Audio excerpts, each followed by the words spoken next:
caught you staring across the room. Not sure that you made the move. Something like a magnet, I'm drawn to you, but somehow, baby, I'm feeling blue.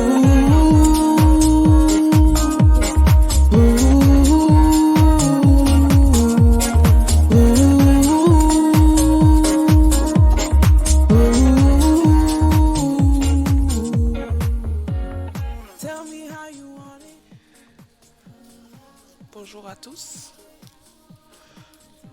Alors aujourd'hui, ce que je voudrais partager avec vous, c'est que je vais partager des secrets. C'est la vidéo numéro 1 d'une série de vidéos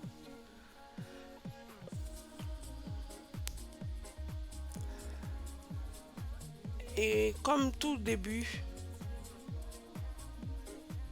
à un point de départ, je vais dans cette vidéo parler de la Bible comme point de départ et de l'esclavage comme point de départ. Dans la Bible, il y a Dieu et Dieu est esprit. Dieu qui est esprit a utilisé la parole et la parole est un outil de communication. Dieu, esprit, a utilisé la parole pour créer. À part Dieu, il y a aussi Satan. Mais Satan, ce n'est pas un sujet de conversation pour nous. On ne va pas agrandir ce qui est négatif. On se focalise sur ce qu'on veut agrandir. Nous allons agrandir ce qui est bien pour nous. Nous aussi, nous sommes esprits. Alors, nous aussi, nous avons la faculté de parler. Nous pouvons parler. Nous pouvons aussi créer grâce à la parole. Et la parole, outil de communication, nous allons ensemble créer l'habitude de bien communiquer. Alors, le deuxième point de départ que nous allons considérer dans cette vidéo, c'est l'esclavage.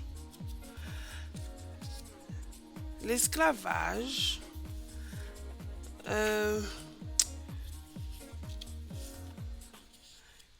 c'est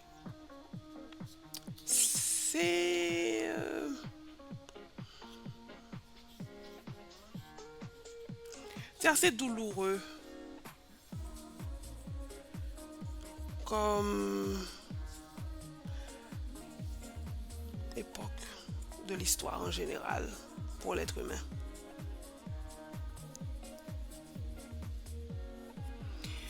Alors, dans l'esclavage, il y a surtout le rapport dominant-dominé. Mais pourquoi est-ce que j'en parle dans la vidéo? C'est pour attirer l'attention de ceux qui veulent bien regarder la vérité en face, pour rappeler à tout le monde que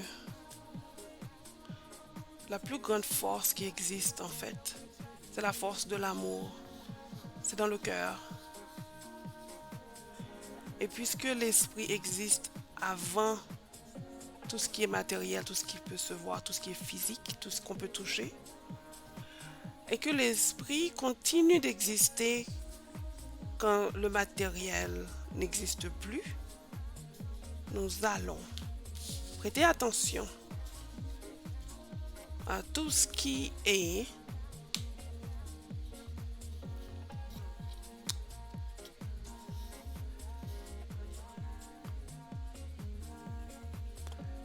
en nous, dans notre cœur, dans notre esprit, dans notre cerveau, et qui peut contribuer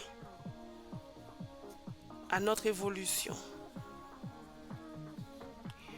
Pour cela, je propose de créer un plan de vie. Et dans ce plan de vie, il faut un plan d'évolution personnelle, un plan d'évolution spirituelle, un plan d'évolution dans la carrière ou en affaires. Certains voudront sûrement aussi se créer un plan de bonne santé un plan de la gestion de santé, euh, la santé personnelle, la santé familiale, la santé communautaire et tout. D'autres voudront aussi se créer un plan de gestion de la paix interne. D'abord, toujours commencer par soi-même. De la paix dans son foyer à soi. De la paix dans sa communauté. Et certains voudront aussi se créer un plan financier. Savoir comment faire pour prendre les bonnes décisions, à qui demander conseil. Mais il faut que ce soit des professionnels des finances. Attention. Alors,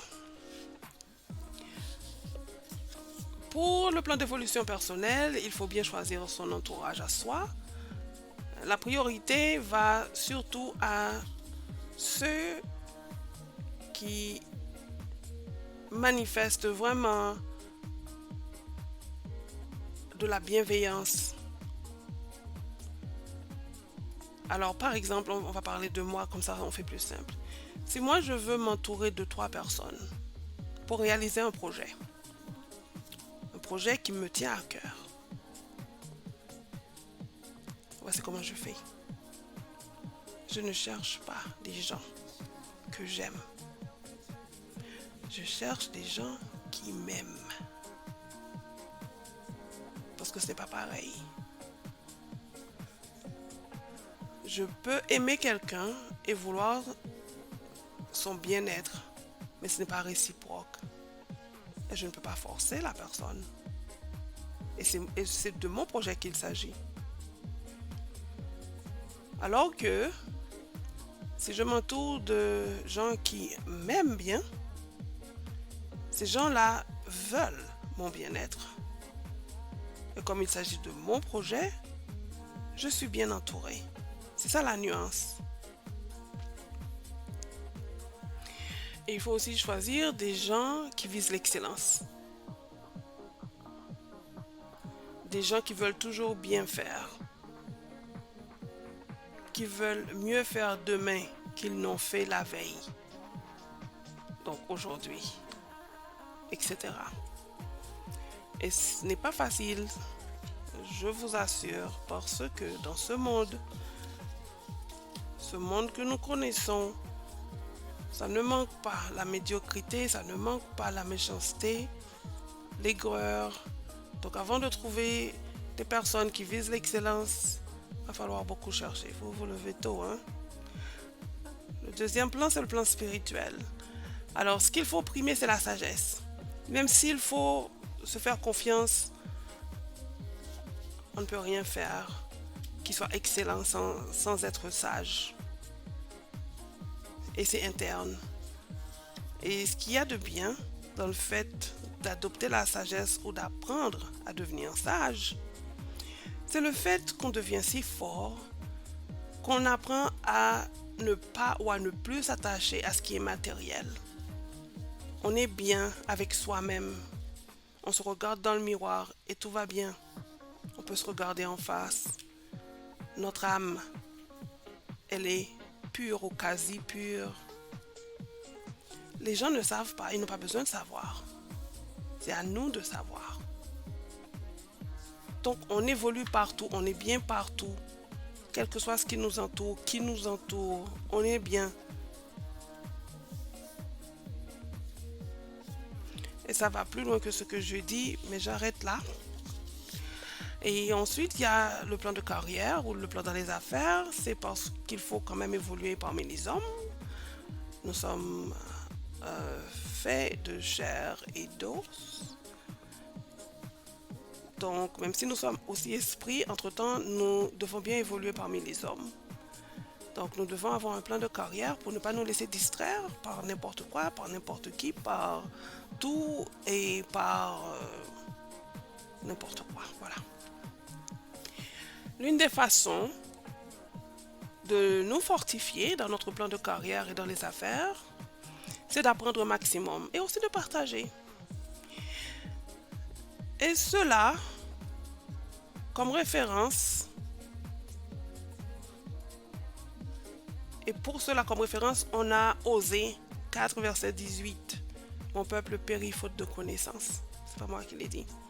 Il y a aussi Proverbe 29, verset 18. Allez voir ce qui est dit. Alors, je viens d'établir comme ça les bases de notre parcours.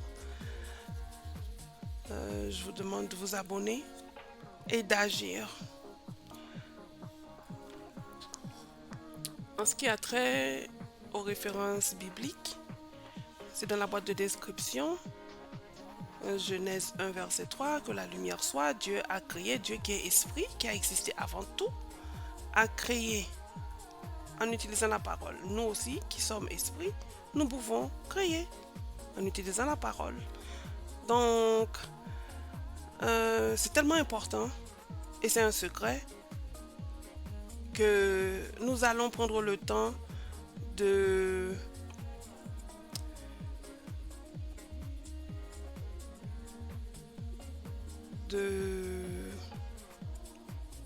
créer des habitudes concernant la bonne communication. Parce que ce que je remarque, c'est que souvent l'humain, on dit tout et n'importe quoi,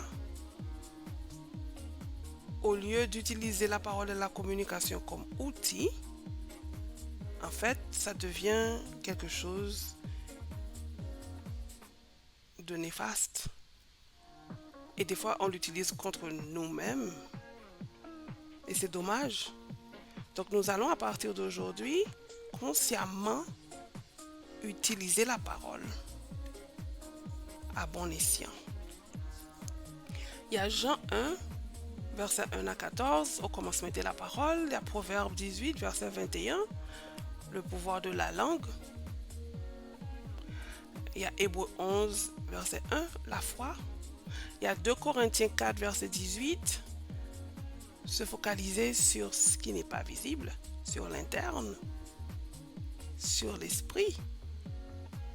Donc, c'est encore plus important ce qui se passe à l'intérieur de nous que le monde matériel.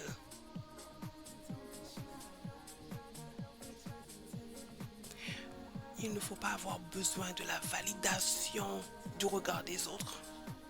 En gros, c'est ça. Et c'est seulement à ce moment-là qu'on est fort. Parce qu'on est bien partout. Partout. Partout. Et il peut y avoir, quelle que soit la personne autour de nous, on est bien. Des gens positifs, des gens négatifs. On est complet. Nous. Voilà. Donc, comme on ne s'attache plus aux objets, aux endroits, et que toute notre force est en nous, et qu'on est complet nous-mêmes, rester quelque part, bouger, ça n'a aucune importance. Parce qu'on est toujours complet nous-mêmes. C'est à ce point-là que l'esprit est important. Et c'est dans 2 Corinthiens 4, verset 18 que c'est dit. Et Proverbe 28, verset 26, se concentrer sur la sagesse. Et maintenant, pour ceux qui préfèrent ce qui est scientifique ou qui veulent bien d'autres références à part la Bible, cherchez sur YouTube Jim Rohn, R-O-H-N. C'est en anglais, vous pouvez faire traduire par YouTube. Et il y a aussi Wayne Dyer. Alors, abonnez-vous et agissez. I love you.